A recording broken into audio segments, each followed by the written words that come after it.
বিশ্বনবী সালাম ফেরানোর পরে সর্বপ্রথম যে আওয়াজটা করতেন সেটা হচ্ছে আল্লাহু আকবার। এরপর 3 বার পড়তেন আস্তাগফিরুল্লাহ আস্তাগফিরুল্লাহ আস্তাগফিরুল্লাহ। এরপর আয়াতুল কুরসি একবার। কয়বার?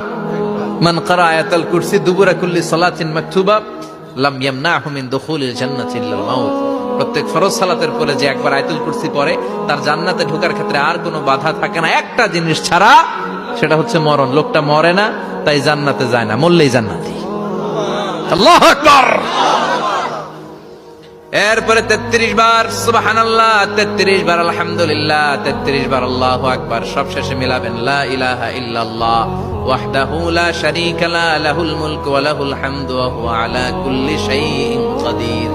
এরপরে পড়তেন আল্লাহুম্মা আনতাস সালাম ওয়া মিনকাস সালাম তাবারাকতা ইয়া যাল জালালি ওয়াল ইকরাম। এরপরে পড়তেন আল্লাহুম্মা লা মানিআ লিমা আ'তাইতা ওয়া লা মু'তিয়া লিমা মানা'তা ওয়া লা ইয়ানফা'ু যাল জাদ্দি মিনকাল জাদ। এরপরে পড়তেন আল্লাহুম্মা ইন্না নাসআলুকাল হুদা ওয়াত তুকা ওয়াল আফাফা ওয়াল গিনা। এরপরে পড়তেন আল্লাহুম্মা আ'ইন্না আলা যিকরিকা ওয়া শুকরিকা ওয়া হুসনি ইবাদাতিক। সুবহানাল্লাহ পড়েন।